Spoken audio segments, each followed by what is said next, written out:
Hello again, it's Mike from Drumhead and welcome to another of our masterclass guest sessions. Today, again, we've got Mr. Russ Gilbrook here, the mighty drummer from a great band that I grew up listening to, Uriah Heep. And now he's going to talk about the importance of really improving, I guess, the speed of your left hand to make sure your fills can, I guess, be more even as well in how you're doing it. But I'll let you take it over. What it is it's off our latest album, Living a Dream, the first track, which was written by bass player Dave Rimmer, co-written, and the opening drum fill. Now, the opening drum fill is... Yeah, so we got... Now, that's fine. Me being me, wasn't happy with it. I wondered, I had a feeling you might say that. So I kept the same phrase, but I wanted to bring more melody in. Now, usually I have two toms here and then two floor toms, right? So I will go down 3 toms with the drum fill to give it melody, okay? Well, I can't with this, so I'll just go down to 2 toms, but there'll still be melody there. So instead of playing it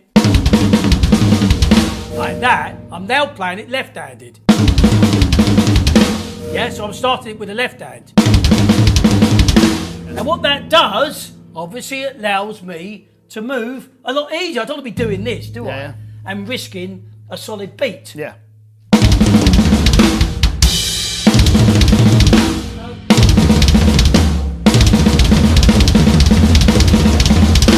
It's much easier for me to move the right hand because I'm starting with the left. So what I'm trying to say is people need to be having their left hand as strong as the right. Otherwise, how are they going to do that drum fill? If they wanted to copy that drum fill with the melody coming down, they wouldn't be able to play it because they're not used to marking the downbeat with the left hand, and it might not be strong enough, and it will go out of time and uneven and everything. So it's very important to practice, you know,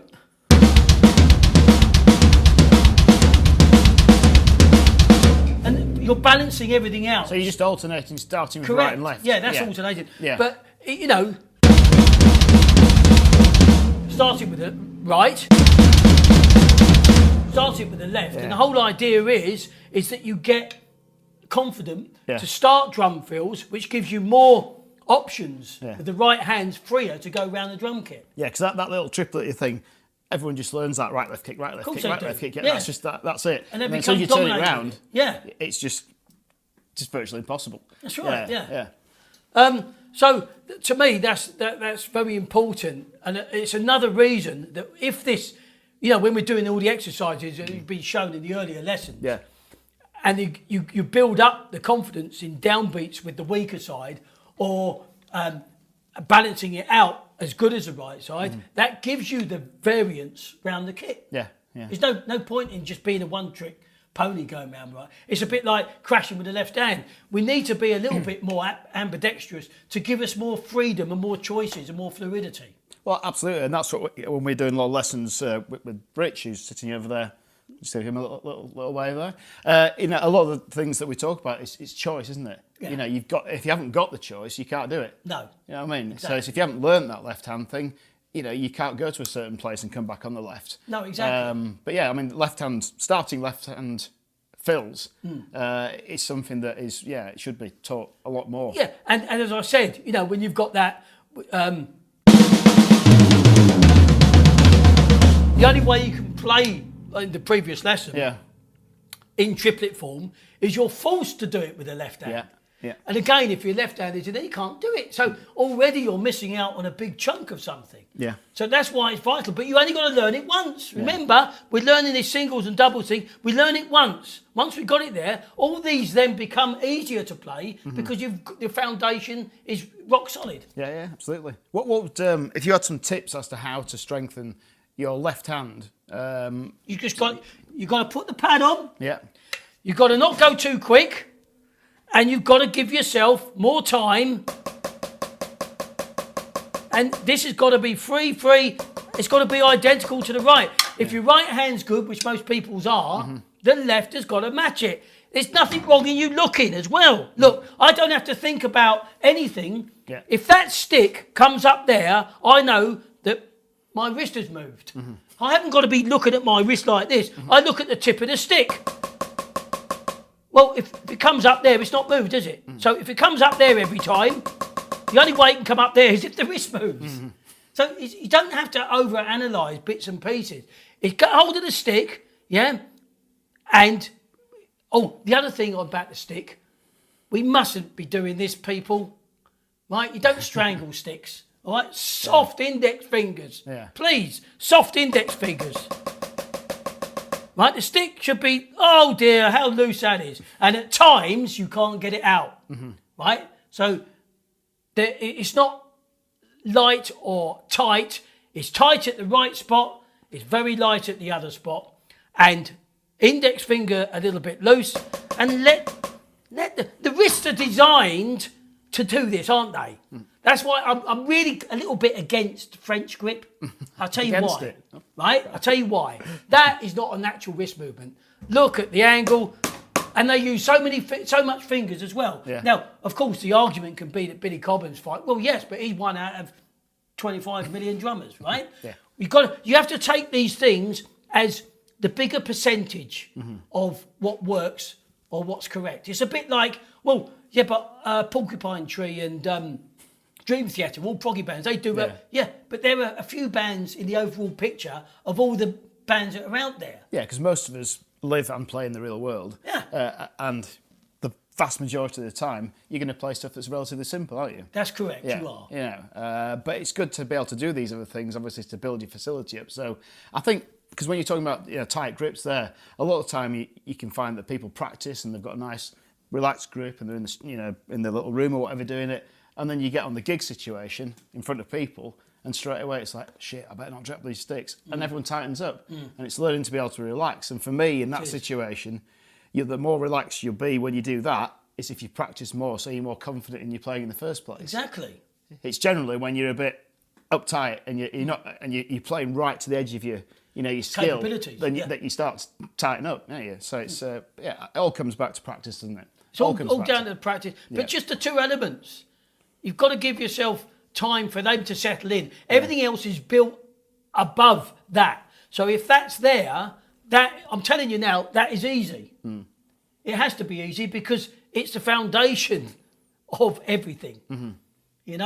And strengthening in the left, as I said, you've got to just give it time. And the feeling, there's been nothing here at all. This is all rubbish. I'm not interested in elbows and stuff. Right? It amazes me the amount of people sit behind a kit and then suddenly they start looking like there's something wrong with them. I mean, you should be sitting on a kit, normal, as relaxed as possible. I don't believe in straight backs. Right? We won't get into that right now. If it works for you, great. But it didn't do Steve Gadd any harm not having a straight back, and it didn't do Steve Smith any harm having a straight back. Right? So all this business of keep this up. Get out of here, right? The whole idea is what you sound like. Everything should come from there, though. We've got to have the amount of time people's hands are all in the wrong positions. Make it hard for themselves. You learn to practice here, you play here, and then everything gets delivered. Right, and then it becomes easy. But that comes around to kit position as well, doesn't it? Where you put things so you can easily reach them. It's when you're putting things like, Well, exactly. I mean, the thing is, there's an argument to a degree on the height of seats and this, that, right. Yeah. You've got to be comfortable. Every drummer's different. You've got to be comfortable. But it stands to reason that the power source is about where your belly button is for the snare drum, right? So if your snare drum's too low, you keep hitting your bloody thigh. That's why it hurts. Yeah. Right? Or worse. And if you sit too high, it's very hard to start working the double pedal because the balance point is slightly wrong. So all those little things get fine-tuned, but that's why you have a great teacher, a great teacher to guide, because there's no point in going home playing on a kit that's a little bit unplayable and doesn't sound very good. And then you get on your teacher's kit, which sounds great and is set up better, you play better. Right? We need all these kinds of inspirations to help us with practice. But going back to your point on the left hand, more time and it's eager to play fast. But we can't have that. But also coming back to playing and using the metronome as well. Using the while metronome. you're doing it. Yeah, so you've got that time.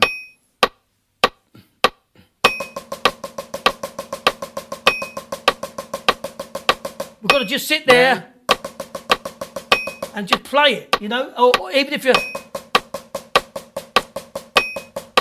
Doesn't really matter, you know. Again, that comes down to the different subdivisions as well, doesn't it? Which I think is just... You've got the one subdivision. Yeah. That's a subdivision twice the speed. Triplets. 16. Then, Yeah.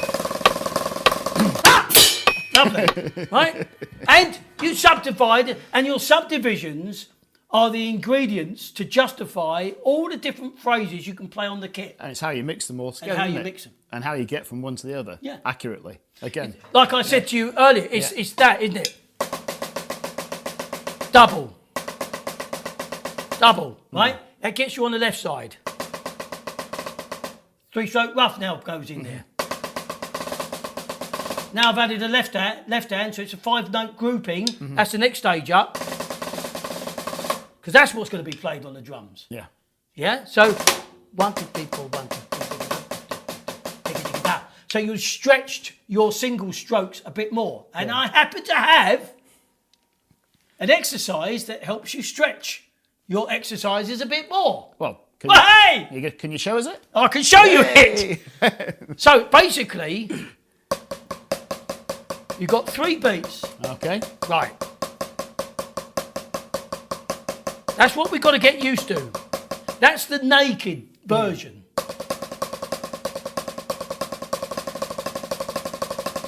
Right? Now, if I was to fit my left hand in between the 3 beats, I get 5 notes. Right? Yeah. That's your 5-beat grouping. That's doing it right-handed and then left-handed. Single sticking. Yeah.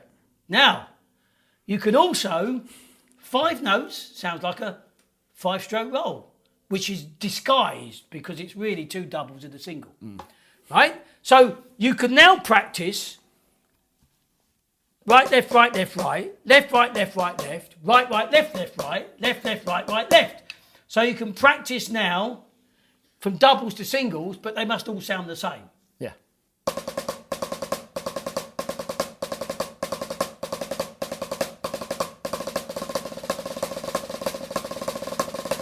Right? And that way, you're starting to now get some hand technique going. Yeah. Right? Because we'll play it on the drums, won't we? We'll play similar things to... we might need to play that. Yeah. They're all the little things that real drum fills and real players play. But you can't play it if... at that speed, your doubles are together! Or your singles, right? Because it's going to be... you can't... you're pushing your limit too far and you're tensing up. Yeah. That's why the pad, you put the click on and you go... or whatever the combination is.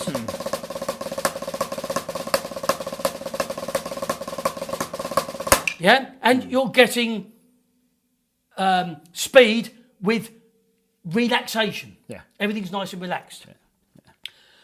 If you wanted to move that a bit further, we just add 2 more beats. 4 beats. Yeah. Left hand in between. Becomes 2 more beats onto 5. 7! Becomes 7 beats. Yeah. Single sticking. But what does a 7 sound like? A 7-stroke roll. Well, it's not really. It's in disguise because it's 3 doubles and a single. Well, I never. My God. So we've got 1, 2, 3, 4, 5, 6, 7. 1, 2, 3, 4, 5, 6, 7. Right, left, right, left, right, left, right. Left, right, left, right, left, right, left. Right, right, left, left, right, right, left. Right, right, left, left, right, right, left. Because the 7-stroke roll's done one way. Okay? So you'll end up getting...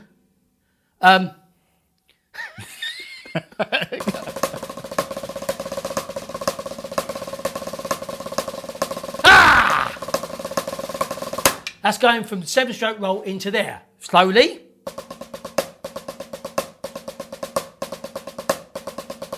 Doubles, singles.